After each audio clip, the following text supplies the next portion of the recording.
Good morning, everyone. I thought what I would try and do is give you a bit of a hand with taking you back through some of the materials and things that we put on My City for you. And I'd attempt to sort of bumble my way through using the screen capture software. Bear with me because this is not something that obviously I've got a huge amount of practice at, so it might not be as slick as some of the ones that you'll be watching online, but hopefully it'll be relevant to what we're doing. So, as we all know, everything is contained up on My City and will be in the project folder, Cybernetic project folder. And I'm just going to do just a quick reminder of the assessment tasks that we're working on. And as you've probably found out, we've got that summary at the top. And then we've got a series of research activities for you to work through. And then you've got your drawing machine, which I'm sure you're all well on with now and getting stuck into at the moment.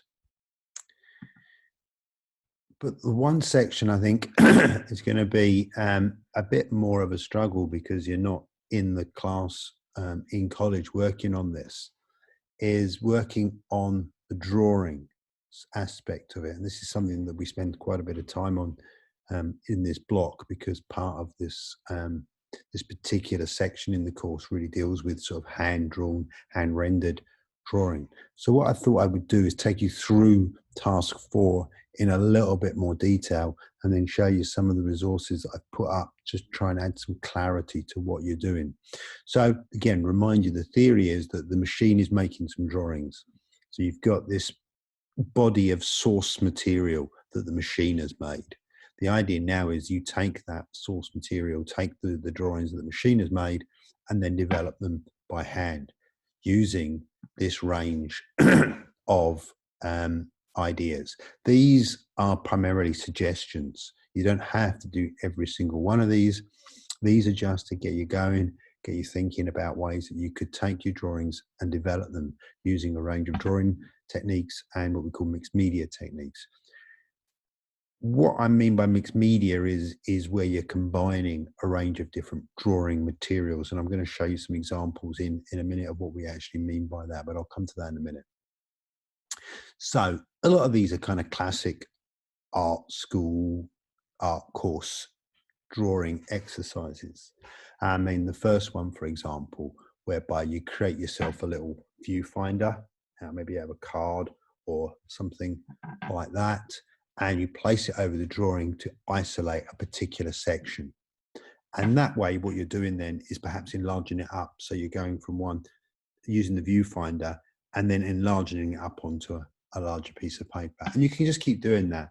And you'd be surprised at the kind of results you might get as you keep focusing on one section and enlarging it up. Another idea is to work and produce a range of what we call negative space drawings.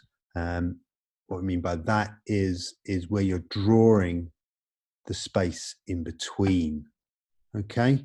Not the actual object, but the spaces that lie between the object, or in your case, between the lines that are on the page that the machine has made.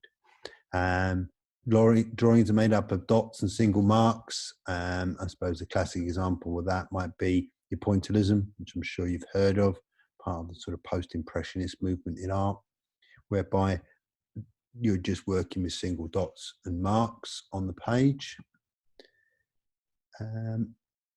Collage, again, that's a standard technique that we use all the time, one that I'm sure you're you're kind of familiar with.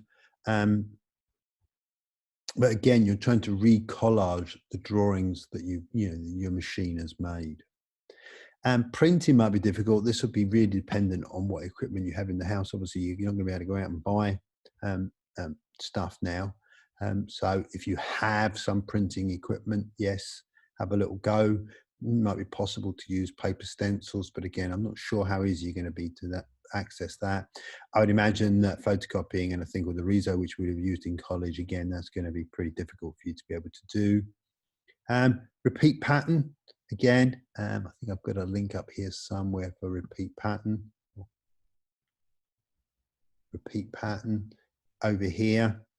That could encompass all sorts of things. I mean, artists, Warhol, etc., have used repeat pattern very successfully over the years. There's a Damien Hirst, even that, just a repeat pattern of the dot and the change in the color.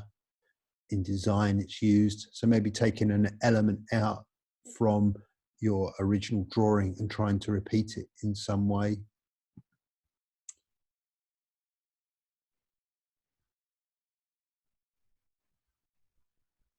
Looking at surface pattern, tone, etc. Thinking about creating contrast. Contrast in drawing is important because it allows you to differentiate between different elements on the page, okay? As well as adding visual interest, and also the notion of a gradient there, that's allowing you to think about contrast, how you move from dark to light. Isolating colours from original material, abstracting the colours out. I found this when I was looking around for that just now, which was just a link to an artist's work on the National Gallery of Scotland. And here's the work. What I quite liked was the designer had abstracted out almost a palette out from that artist's work, which I thought was rather nice. And this is where you can get to start using some of your, color theory. And I've asked you to sort of make notes in your sketchbooks about the sort of theory that you're working with. And here, this would be a fairly monochromatic color scheme, or maybe an analogous, which I always have a job saying, whereby you've got a range of colors that sit together on the color wheel. Okay. Source material to create and reproduce original images demonstrate a combination of experimentation into different media and materials and services. I'm going to take you through some examples of that in a wee minute. Okay, so these are a suggested list. By all means, add to them, think of your own, but that's just to give you an idea of what we're kind of expecting from this section here. Let me go back and have a little look now at your at some of the materials and source materials I've put up for you to help you with this. In here, we've got a whole range of useful bits and bobs. Don't worry too much about the poster design one just now. There is a materials list. Again, you're not going to have access to biomaterials now, obviously. So you've really got to rely on what you've actually bought and own already. There's the standard making collage handout that I always hand out. You've probably seen that one before. Working with color. Here's a range of sketchbooks working with color that I've got here. So let's show you what's going on in there. Some really nice examples you can dig in and have a little look.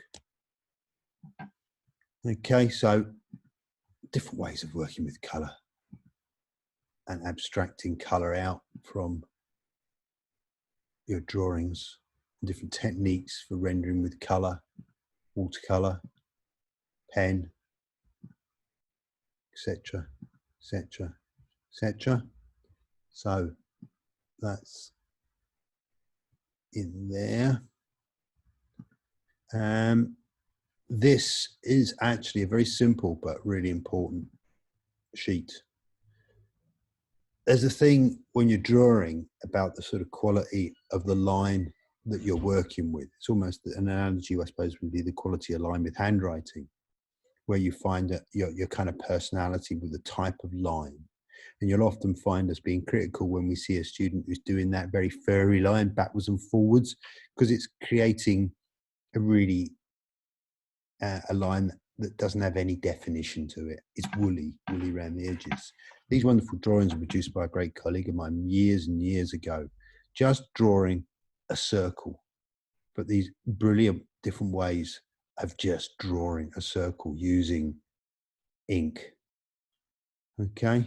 And the different quality that each line has got as she draws that. And then she's done the same using a range of different techniques just to draw a line, a felt pen, a piece of card, a marker pen, an ink pen, okay, that gives you a different quality of line. So that's really, really, really critical. I would say of all the resources, those two drawings there are about as useful as you're going to get. I've got a whole range of little handouts on using different materials in there that give you an idea of the sort of techniques involved. And they look something like that to show you kind of techniques you can use for working with different materials. So they certainly might be of use. And finally, I can get back to where I was. Finally, if I can get back to where I was, hang on, there we go.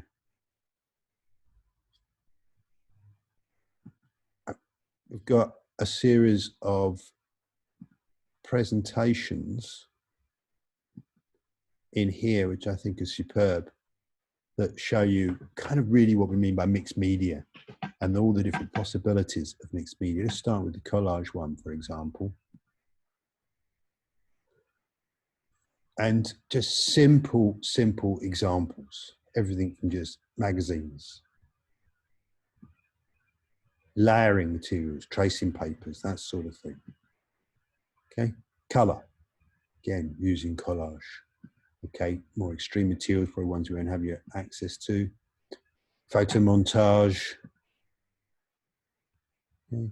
Magazine clippings. Designers use this sort of techniques all of the time. Lovely example there of just using one type of material to create a collage.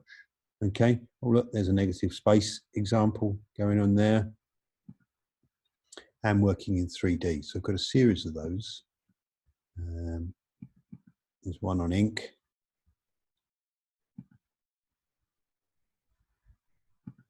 Okay, using different techniques. So use these as a kind of inspiration, I guess, to give you ideas and thoughts and possibilities.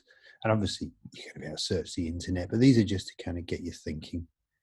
I quite like the one here I was looking at earlier, the one on wood.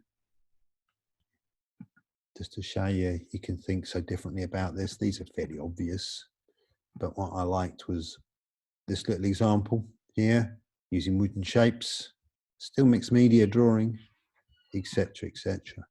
So I hope that's kind of helped get you up to speed a little bit on the expectations of the drawings. As we move forward, I might, if this is working well, I'll probably do a few more of these as we move forward to some of the other sections. Okay, so good luck with that. And I'm just trying to work out how to turn this off.